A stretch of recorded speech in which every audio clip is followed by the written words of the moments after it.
ये देखिए दोस्तों, 22 दिन का अंगूर का पौधा जिसको कि मैंने बीज से उगाया है। नमस्कार दोस्तों, मैं हूँ रविंद्र। आज आपको बताऊंगा कि काले वाले अंगूर को हम बीज से कैसे उगा सकते हैं। जनरली यदि सीजन में काला वाला अंगूर मिलता है तो उससे हम बीज निकाल लेंगे।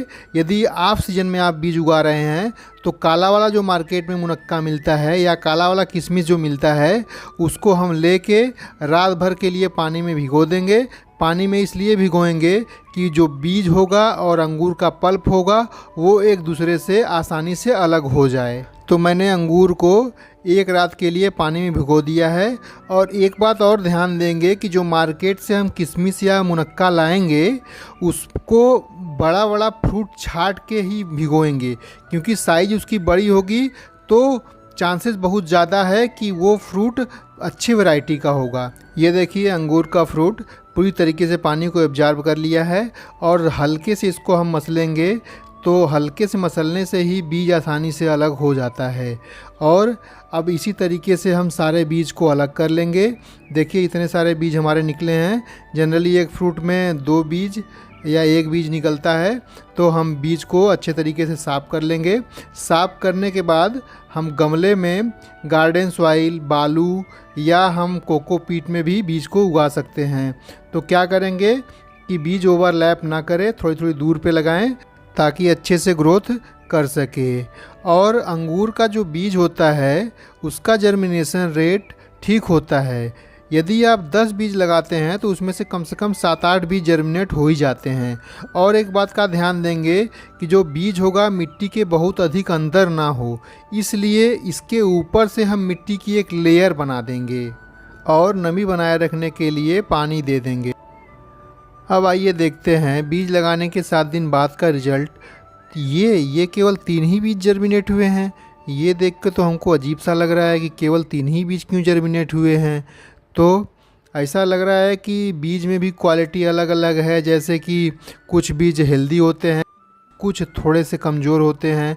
तो हो सकता है कि इसके बाद भी बीज और जर्मिनेट हों, तो इसके लिए हमें थोड़ा और इंतज़ार करना पड़ेगा। आइए अब देखते हैं बीज लगाने के 14 दिन बाद का रिजल्ट। हाँ, ये देखिए, 6 बीज मेरे जर्मिनेट हो चुके हैं। शुरुआत में आपने ध्यान दिया होगा तो मैंने 7 बीज को जर्मिनेट होने के लिए मिट्टी में लगाए थे, जिसमें से कि 6 बीज जर्मिनेट हो चुके हैं। जैसा कि मैंने बताया था आपको कि इसका जर्मिनेशन रेट ठीक होता है, तो 7 में से मेरे 6 बीज जर्मिनेट हो चुके हैं और आगे ग्रोथ भी कर रहे हैं। तो अभी हम इसको छोटे पॉट में शिफ्ट नहीं करेंगे, क्योंकि प्लांट अभी डेलिकेट हैं, सूख सकते हैं। और कुछ दिन हम इंतज़ार करते हैं इनको छोटे पार्ट में शिफ्ट करने के लिए। आइए अब देखते हैं बीज लगाने के 22 दिन बाद का रिजल्ट है ये। इसमें देखिए लगभग 6-7 पत्तियाँ आ चुकी हैं। यदि 6-7 पत्तियाँ आ जाएं तो उसको हम छोटे छोटे पॉट में हम शिफ्ट कर लेते हैं। शिफ्ट करने से फ़ायदा ये होगा कि हम उसको गमले या मिट्टी में कहीं भी लगा सकते हैं। तो एक बात ध्यान देंगे, जो हमारा छोटा वाला पार्ट होगा उसमें नीचे होल होना ज़रूरी है, ताकि एक्स्ट्रा जो पानी हो वो बाहर निकल जाए। और एक बात ध्यान देंगे कि जब हम इसको मिट्टी से प्लांट को उखाड़ेंगे तो ध्यान देंगे कि उसका रूट टूटे नहीं, क्योंकि अभी छोटा प्लांट है, इसका रूट टूट जाएगा तो प्लांट हमारा सूख सकता है। इसलिए थोड़ी सावधानी पूर्वक हम काम करेंगे और मिट्टी भी धीरे धीरे ही लगाएंगे इसमें, ताकि रूट टूटे नहीं। और अब ये देखिए, सारे प्लांटों को मैंने छोटे से पॉट में सबको शिफ्ट कर लिया है।